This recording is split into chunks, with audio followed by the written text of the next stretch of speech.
estamos al aire. Bienvenidos y bienvenidas a un nuevo episodio de Memorias. Aquí en PCD News son las 8 horas y 15 minutos y veremos los trágicos sucesos que se vivieron en Corea y China ya hace más de 5 décadas. Ahora presentaremos una noticia que relata estos sucesos. El inicio del comunismo en China. El ascenso de China a ser una superpotencia mundial. En los años de 1949, China no era como la conocemos hoy. Estaba sumida en la pobreza absoluta. Pero, ¿cómo llegó China a la posición económica que conocemos actualmente? El primer paso lo tomó Deng Xiaoping, un líder con ideas comunistas que se encargó de impulsar la campaña comunista. Este movimiento comunista adoptó el nombre de Reforma y Apertura, que según cifras oficiales logró sacar de la pobreza a más de 700 millones de personas. Deng Xiaoping llegó con grandes y novedosas ideas sobre sus hombros, rompiendo todas las ideas previamente establecidas, bajo la idea de un socialismo con características chinas. Impulsó una serie de reformas económicas que se centran en favorecer la agricultura, industrialización, la liberación del sector privado y la apertura de China hacia el comercio exterior. Estos cambios lograron grandes avances económicos en China a lo largo de los años, pero también graves consecuencias, como la poca libertad que tienen los chinos y sus largos horarios laborales, junto con sus altos niveles de contaminación por culpa de la rápida expansión de las ciudades. Ahora leeré un reportaje que hizo nuestro periodista Gonzalo Plaza, en el cual nos habla de la Revolución China tras una larga investigación que él realizó. En este reportaje contaremos gran parte de lo que fue la Revolución China, junto con sus consecuencias, ya que esta revolución tuvo dos etapas. Una de estas duró desde 1927 hasta 1937, y la segunda etapa duró desde 1946 hasta 1949. Si sumamos estas dos cifras, esta revolución duró 13 años. Este conflicto fue iniciado en 1927. Chiang Kai-shek dirigía a los nacionalistas, mientras que Mao Zedong lideraba a los comunistas. La mayoría consideraba que la revolución inició en 1946, tras el término de la Segunda Guerra Mundial, ya que ambos bandos, para poder sobrevivir, formaron un pacto para estar protegidos. Sin embargo, terminó la Segunda Guerra Mundial y las tensiones entre ambos bandos reavivaron. La Revolución China finalizó con la victoria del Partido Comunista el 1 de octubre de 1949, bajo el liderazgo de Mao Zedong, quien era político, filósofo, intelectual, estratega militar y dictador chino. Gracias a su victoria, formó alianzas con otros países democráticos. Entonces fundaron la actual República Popular China. El Partido Nacionalista se refugió en la isla de Taiwán, desde donde se reclamó ser la continuidad legal de la República China. A principios de 1971, las Naciones Unidas solo reconocen la República Popular China, que a su vez los consideran propios de Taiwán. Actualmente China sigue siendo comunista desde un punto de vista político. El PCCH sigue siendo la única fuerza política en China y gobierna de manera vertical y jerárquica, con dirigentes en cada ciudad y región del país. Ahora pasaremos a la pausa publicitaria. Ya volvemos.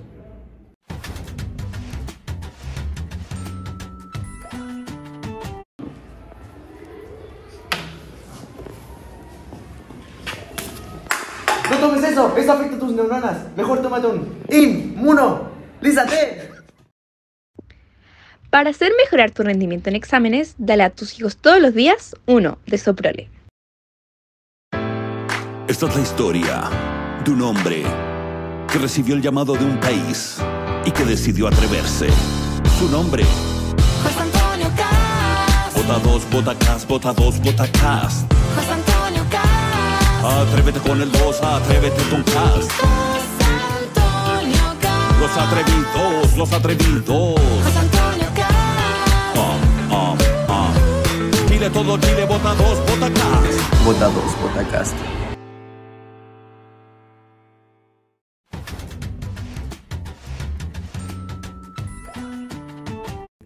Estamos de vuelta. A continuación compartiré con ustedes una crónica sobre la guerra de Corea.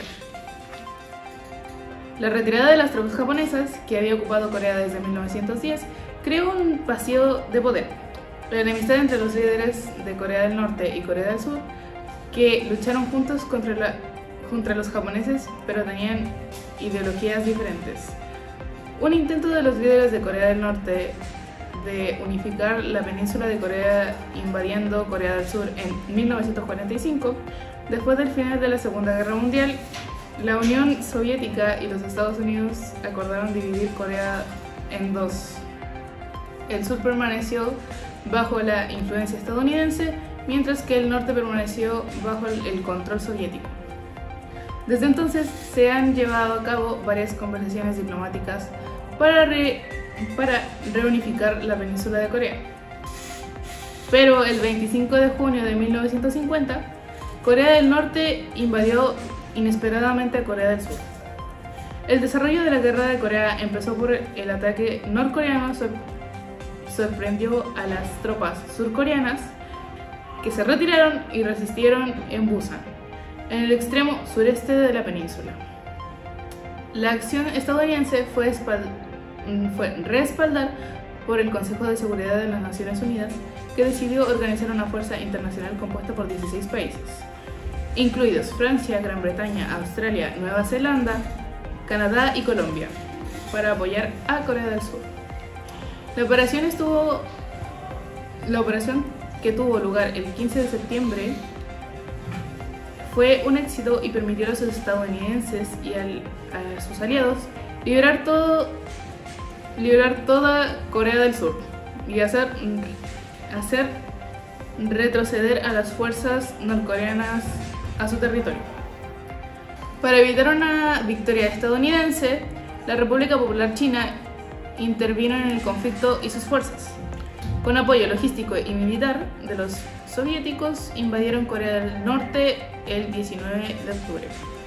Las fuerzas comunistas continuaron avanzando y el 4 de enero de 1951 capturaron Seúl, la capital del sur, que fue retomada por las fuerzas de la ONU el 14 de marzo. El 27 de julio de 1953, Corea del Norte, China y Estados Unidos firmaron un armisticio. Sin embargo, Corea del Sur se negó a firmar y posteriormente firmó un tratado de paz formal. Después de ataques y contraataques entre los bandos, se celebraron una serie de negociaciones que culminaron el 27 de julio de 1953. Corea del Norte, China y Estados Unidos firmaron el armisticio. Sin embargo, Corea del Sur se negó a firmarlo, y lo mismo hizo con la firma de un tratado de paz formal. Los combates terminaron, pero la guerra no técnicamente, porque sigue determinando cuestiones geopolíticas. Hoy tenemos una exclusiva con el Dr. Chis Rayado, un entrevistador de fama mundial, quien conversará con uno de los pocos supervivientes de la guerra de Corea, contando la experiencia de cómo lo vivió de primera mano.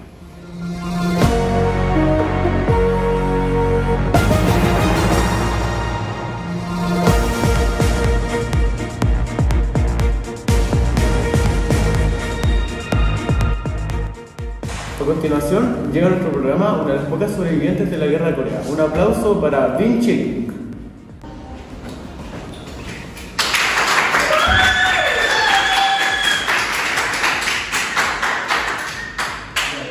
Muy buenas tardes. Muchas gracias por la invitación a su programa. Es un verdadero honor estar aquí. El honor es mío, Vinci. Te tengo un gran respeto y admiración, al igual que a muchos de los que están viendo nuestra transmisión en vivo y en directo. Y para el que no lo sepa, Vinci Link es una de las pocas sobrevivientes de la guerra de Corea, la cual se llevó a cabo en el año 1950 al año 1953. Entonces comencemos.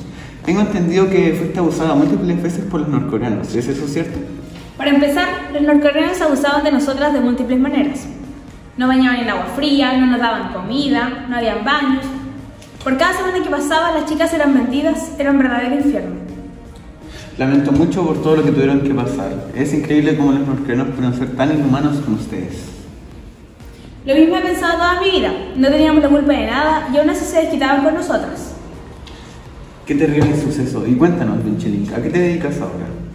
Ahora soy autora de un libro muy exitoso, el cual lleva por nombre Hierba, el cual retrata el infierno por el que pasamos, yo y todas esas chicas.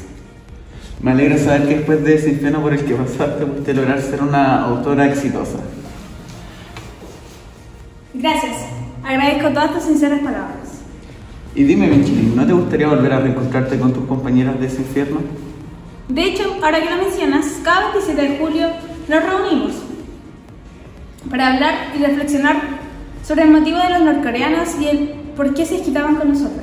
Me parece una espectacular forma de rememorar su dicha y suerte, ya que existía la posibilidad de que su historia nunca fuera contada, y fue olvidado como otras más historias. La verdad es que yo vivía con mis padres, pero cuando los norcoreanos llegaron, tuve que ver con mis propios ojos cómo eran asesinados por una bala de rifle. Lo último que supe de mi abuelo fue que logró escapar cuando culminó la guerra. Fuimos liberadas.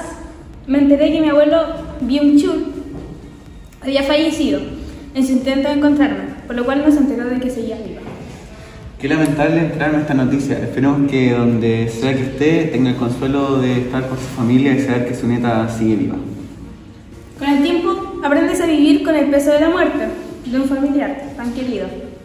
Bueno, mi querido Chis Rayao, muchas gracias por la invitación a esta entrevista. Agradezco la instancia de esta invitación del cariño de todo el mundo. Espero volver a verlos. El gusto es mío, Vinchilín. Gracias por venir al estudio y poder narrar todo de primera mano. Ahora sigan con la transmisión de PSD y no se pierdan este increíble capítulo de Pasión de Gavilanes. Muchas gracias a nuestros queridos televidentes por acompañarnos el día de hoy. Me despido deseándoles un buen día.